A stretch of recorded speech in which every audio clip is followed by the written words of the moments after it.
dynamics changed everything. Okay, so this is where it gets interesting. What are the advantages the sources point to? Because we've certainly seen incredible growth. We have.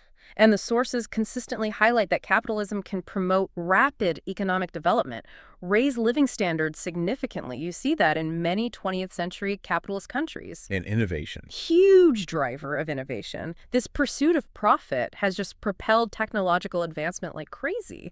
I mean, think about Apple, Google.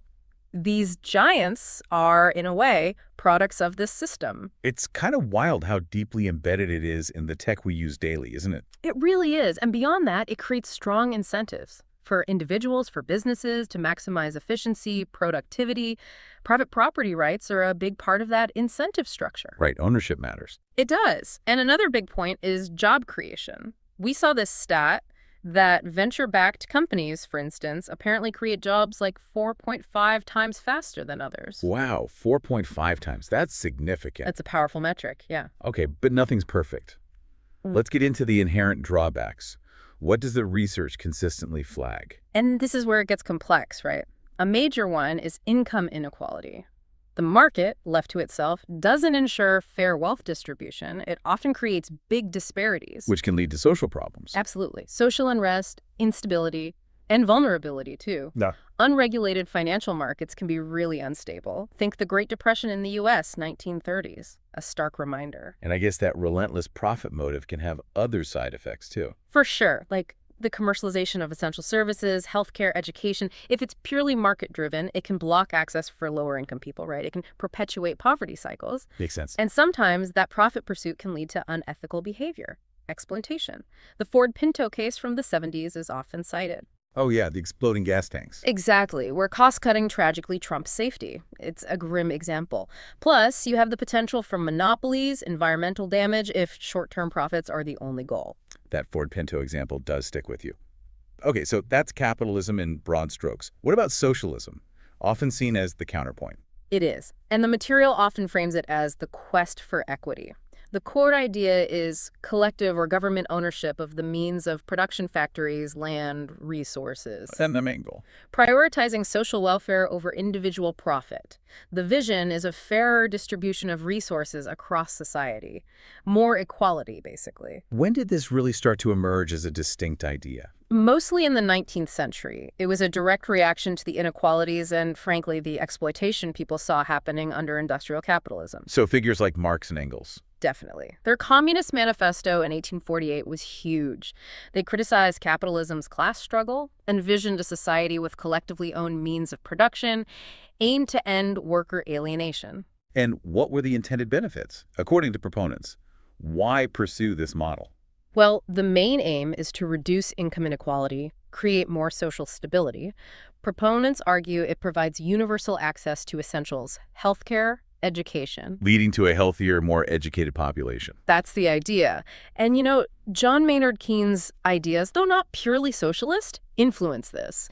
His work in the 30s advocated for government intervention to boost demand, cut unemployment. Many welfare state policies borrowed from that thinking. Okay, so if socialism is about collective ownership and welfare, how does communism differ? Where does it take things? Communism aims for, well, a completely classless society. It involves the total abolition of private property, replacing it with collective ownership of everything. That's a radical step beyond socialism. It is, heavily influenced by Marx and Engels, who called for revolution to overthrow capitalism. Later, Vladimir Lenin adapted these theories, introducing the idea of a vanguard party. A leading group. Yeah, a disciplined elite party to lead the working class, the proletariat, in that revolution and establish the new system. Okay, so we've got the basic ideas mapped out. Capitalism, socialism, communism. Now let's shift to the real world, because the sources make it clear implementing these theories. It's full of challenges, failures, and sometimes terrible human costs. Yeah, the theory versus practice gap can be vast. Let's start with centrally planned economies. What defines them? So these are marked by extensive government ownership of pretty much all resources. Decision-making is centralized, usually by state planning agencies. Like the Soviet cost plan. Exactly. And crucially, market forces, supply and demand dictating prices are largely absent. The state decides what gets produced, how much, and often at what price. Intuitively, that sounds difficult. To manage an entire economy from the center. What were the problems? You hit it right there. Historical examples consistently show bureaucratic rigidity. Things move slowly. There's often a lack of innovation because the profit incentive isn't really there. Right. Why take risks? Precisely.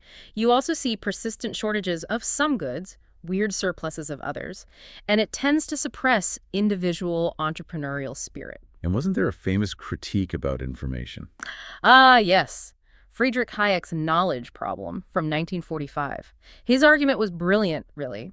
He said no central planner, no matter how smart or well-intentioned, could possibly gather and process all the local specific knowledge held by millions of individuals and businesses. Like knowing exactly what people in some small town actually want or need. Exactly. That dispersed knowledge is crucial for efficient allocation. Without market prices to signal that information, central planning inevitably leads to inefficiency, waste, and often public dissatisfaction. That makes a lot of sense. A central body just can't know everything. So looking at the case studies in our sources, the Soviet Union looms large, doesn't it? Immensely so. It really exemplified many of those central planning inefficiencies. And tragically, despite massive industrialization efforts, it suffered catastrophic famines under Stalin. And later on, The economy really stagnated in the 1970s and 80s. Most analysis points to the lack of market competition, leading to poor quality goods, chronic shortages. Its collapse in 1991 is often seen as, well, exhibit A for the limits of that kind of rigid socialist model. and the human cost under Stalin. Terrible. The Great Purge in the late 30s involved mass executions, forced labor camps, just brutal political repression on a massive scale. A truly dark period. Yeah. What about China under Mao Zedong? The sources mention some major upheavals. Yes. The Great Leap Forward, 1958 to 62. It was Mao's attempt at rapid industrialization through collectivizing agriculture and creating backyard furnaces. How'd that go? Disastrously. It led to a catastrophic famine. Estimates vary, but we're talking somewhere between 15 and 45 million deaths. Just devastating economic dislocation. 15 to 45 million, that's staggering. It is. And then came the Cultural Revolution, 66 to 76. More widespread repression, social chaos, destruction of cultural heritage, another incredibly turbulent and destructive period. Moving to more recent times, Venezuela's economic story has been quite prominent. Yeah, and it's a really tragic one. Despite having huge oil wealth, the country experienced a total economic collapse. What went wrong there? The sources point primarily to mismanagement, extreme over-reliance on oil money, and a failure to diversify the economy. This led to hyperinflation. I mean, the IMF reported rates like 10 million% in 2019. 10 million%. That's almost unimaginable. It destroys an economy. Severe shortages of food, medicine, essentials. Public services collapsed. Millions fled the country. And the regimes under Chavez and then Maduro became increasingly authoritarian, dismantling checks and balances, suppressing dissent, facing serious human rights abuse allegations. Okay, what about Cuba? After Castro's revolution, it's faced long-term economic challenges. It has. Especially after the Soviet Union collapsed in the early 90s, Cuba lost its main benefactor. That triggered the special period. GDP reportedly fell by about 35%. How much of that was the U.S. embargo versus the system itself? The sources suggest both played a role. For sure, the embargo definitely hurt. But the analysis also points to inherent flaws in the communist model itself, the central planning, the lack of market incentives hindering innovation and entrepreneurship long term. Plus, the regime heavily restricted individual freedoms, political opposition, the press. Dissidents were often persecuted or exiled. And then there's Cambodia under Pol Pot. The material described that as genocide. It was the Khmer Rouge regime, 1975 to 1979. Their radical attempt to create this utopian rural agrarian society resulted in the deaths of an estimated 1.5 to 2 million people. How? Through starvation, forced labor in horrific conditions, and systematic extermination. They targeted intellectuals, professionals, ethnic minorities, anyone deemed an enemy of their revolution. Just brutal, systematic killing. These accounts, they paint a grim picture of the impact on basic things like innovation and just, well, the motivation to work. Exactly. That centralized nature, the lack of competition we talked about, it often leads to stagnation. Fewer incentives for creativity, for taking risks. Because the rewards aren't there. Right. Or the system actively discourages it. If collectivism is the absolute priority, individual ambition can be seen as suspect, you know? Hayek wrote a lot about how this lack of personal reward or recognition dampens initiative. It's interesting, the source material mentioned this dynamic in debates. Yeah. That when proponents of socialism or communism are faced with the lack of successful long-term examples, the discussion can sometimes turn into bomb throwing, just insults back and forth. Yes, and the counter-argument often deployed is simply pointing back to these historical failures, which, serve as a stark reminder that even if the intentions behind these systems were noble, the real-world implementation often came at an absolutely devastating human cost. Which brings us squarely to that broader human toll. The sources were quite direct, citing some truly horrifying statistics. They were. This is a critical, sobering point. One source explicitly stated communism continues to kill people. Yep. And the estimated death tolls associated with 20th century socialist and communist regimes, they range massively. The figures go from 65 million up to maybe 140 million. Oppression, political purges, mass executions, engineered famines. Under leaders like Lenin, Stalin, Mao, Pol Pot, it's just chilling. It underscores how ideologies prioritizing collective goals over individual rights, especially in their authoritarian forms, can justify extreme measures with unimaginable human suffering. Those numbers are hard to comprehend. Yeah. They really give you pause. Okay, so if pure capitalism has these clear drawbacks we discussed, inequality, instability, Right. and attempts at pure socialism and communism have often led to inefficiency and these catastrophic human tolls, what's left? Are there hybrid models, ways to bridge the gap? Absolutely. And this is where things get really interesting, looking at models like social democracy, particularly the Nordic version. Sweden, Norway, Denmark. People often call them socialists, right? They do, and that's a common misconception the research really clarifies. Fundamentally, the Nordic countries operate within a capitalist framework. They have free markets, private businesses, but they combine that with really robust social safety nets, strong welfare states. That's why social democracy is a much more accurate label than pure socialism. Okay, that distinction is crucial. So what are the key features of this social democracy model then?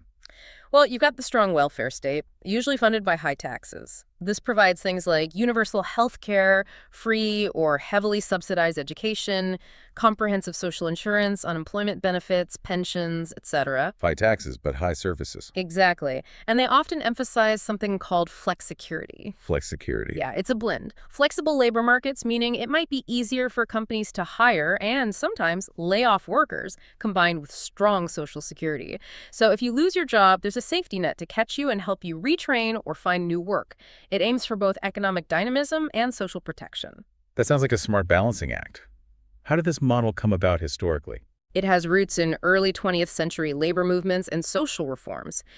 Then it really solidified after World War II, during periods of strong economic growth. Figures like Gösta Rehn and Rudolf Meidner in Sweden were key architects. Any particular leaders associated with it? Olof Palme, who was Sweden's prime minister several times, strongly advocated for social justice and equality, but always within that capitalist framework.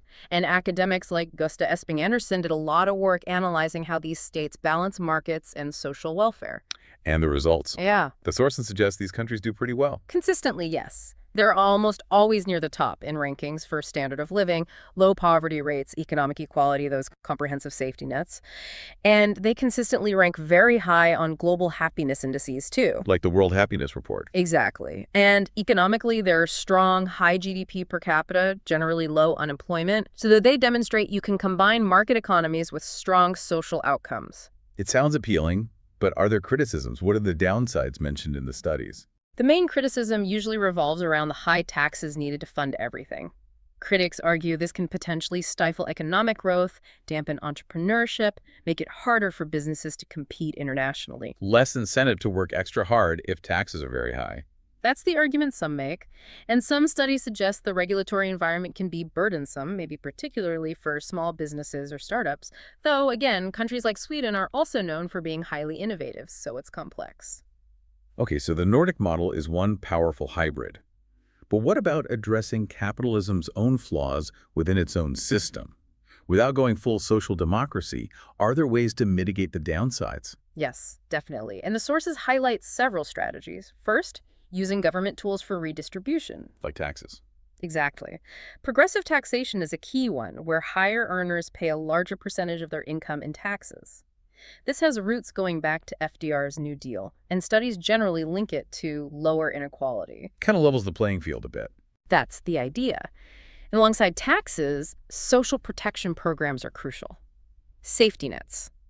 Things that ensure access to essentials like healthcare and education. Like Medicare and Medicaid in the U.S. Precisely. Introduced back in 1965, they provide that baseline support for vulnerable populations. What about non-government approaches, like philanthropy? That's another significant factor.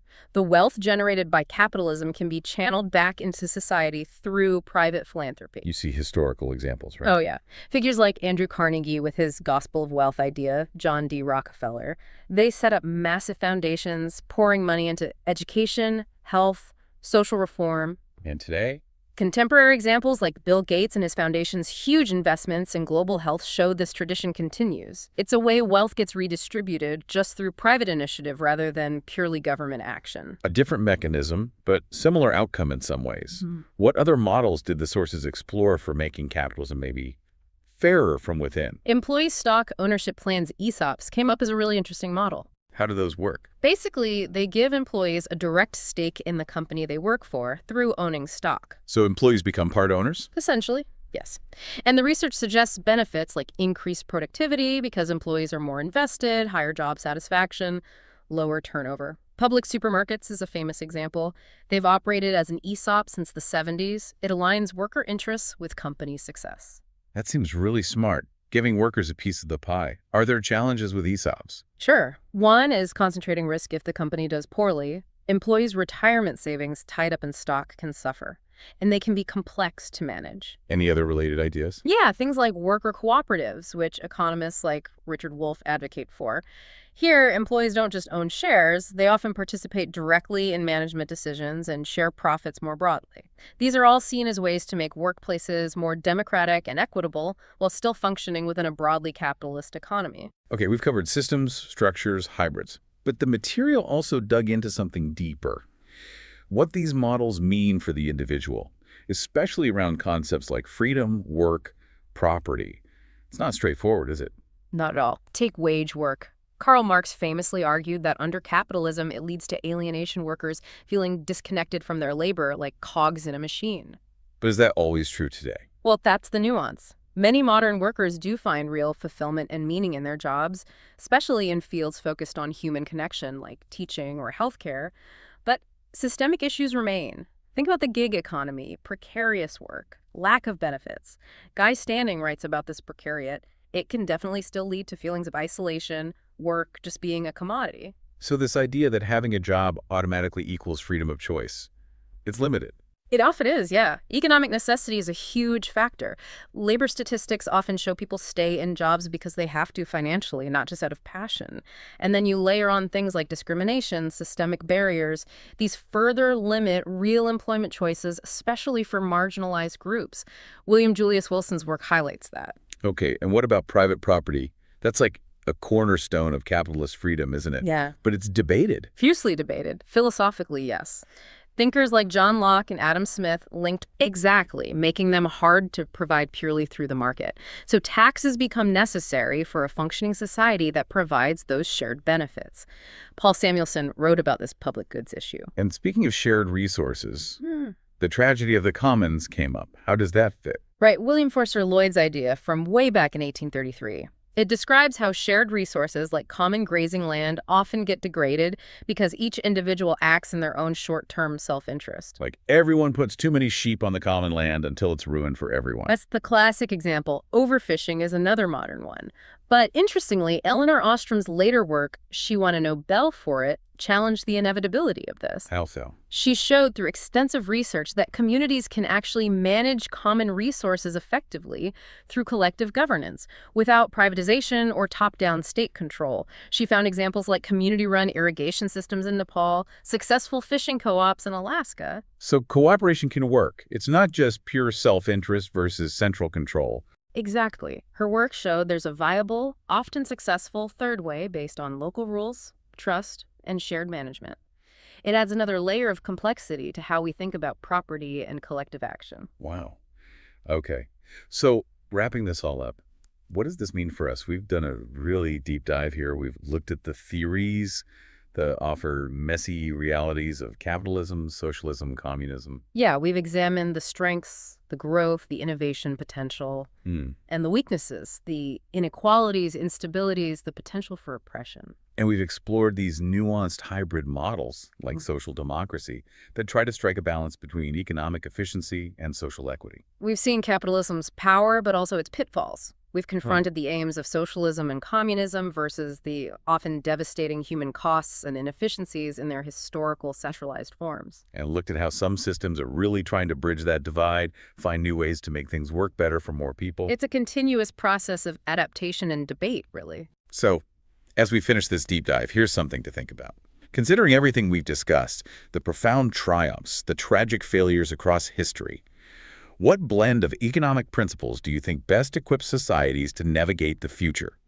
A future that's changing incredibly fast. How do we ensure both innovation and broad societal well-being for everyone? That's the multi-trillion-dollar question, isn't it? No easy answers, but definitely worth pondering.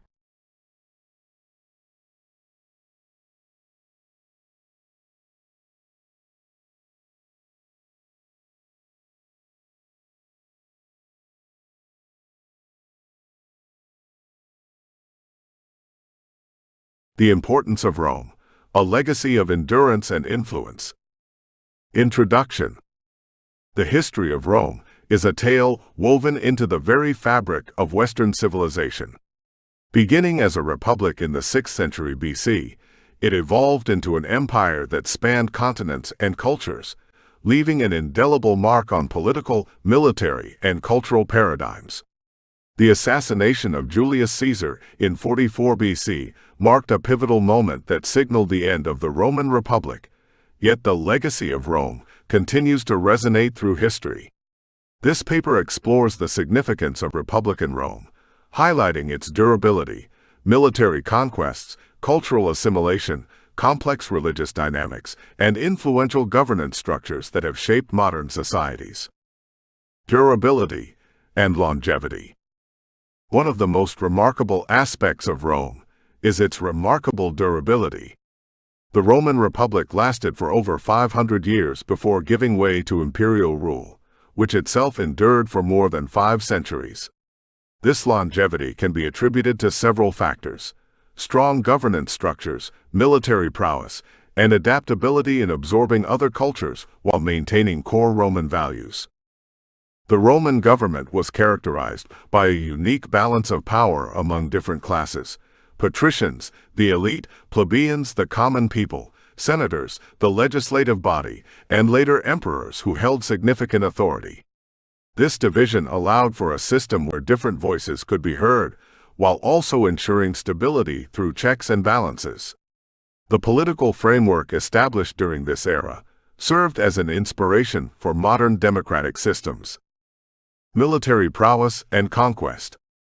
At its zenith, Rome ruled over vast territories across Europe, North Africa, and parts of Asia, a feat achieved through relentless military campaigns against formidable adversaries like Carthage. The Punic Wars are particularly notable. These 3 monumental conflicts not only showcased Roman military strategy, but also demonstrated their resolve to conquer and unify diverse regions under one banner. Through conquest, Rome facilitated trade routes that enhanced economic interconnectivity among disparate civilizations.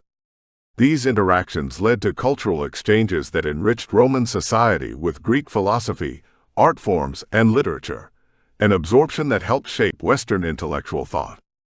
Cultural assimilation, the Greek influence. The relationship between Rome and Greece is one marked by admiration rather than mere conquest. As Romans absorbed Greek culture, its gods were incorporated into their pantheon. The 2 civilizations began to intertwine philosophically and artistically. Greek literature became a cornerstone upon which Roman education was built. Texts from Homer to Plato were studied diligently by educated Romans. This cultural synthesis not only fostered artistic innovation, but also laid foundational ideas for Western thought concerning democracy, ethics, drama, and rhetoric, ideas that continue to influence contemporary discourse today. Religious dynamics, conflict with monotheism. However, not all cultural interactions were harmonious. Tensions arose particularly with monotheistic religions such as Judaism and Christianity. While polytheistic beliefs dominated early Roman society, with their pantheon reflecting diverse deities, the rise of monotheism posed challenges that ultimately led to conflict.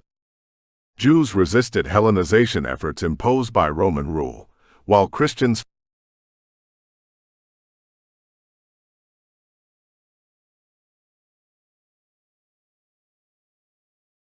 Embark on a transformative journey with Dragon Kenpo 2.0. Created by self-defense expert Sean Armstrong, this martial arts fusion will unlock your full potential. Enhance physical prowess, mental fortitude, and emotional intelligence as you master traditional techniques and modern philosophies. Join martial arts enthusiasts and self-defense practitioners in a holistic approach to personal growth. With over 35 years of experience, Sean empowers you with knowledge, skills, and security insights. Dive deep into the art of Dragon Kenpo 2.0, a must-have for self-discovery and collective strength. Embrace the legacy of martial arts with Sean's expertise. Ready to evolve? Let's start this journey together.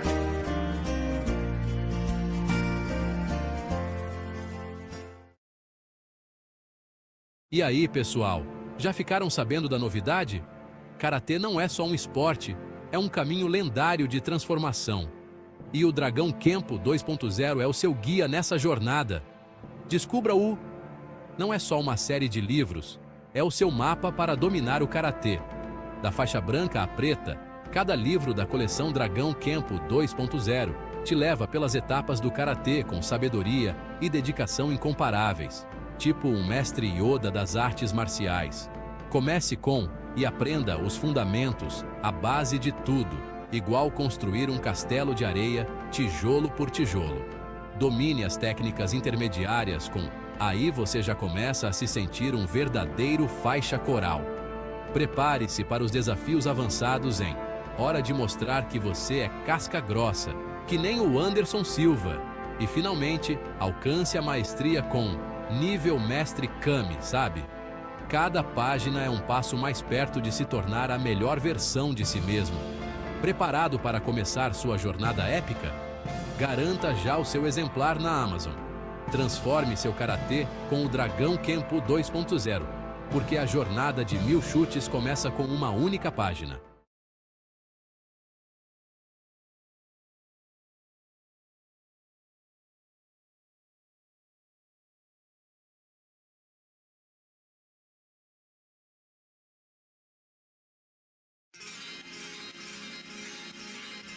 Ramadi, a city at the heart of the storm. The Iraq War, launched in 2003, aimed to topple Saddam Hussein's regime. The US believed Iraq possessed weapons of mass destruction, posing a threat. Ramadi, the capital of Anbar province, held strategic importance.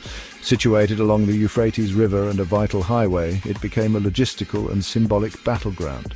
Ramadi was initially relatively peaceful after the invasion. However, the situation deteriorated as insurgents gained a foothold.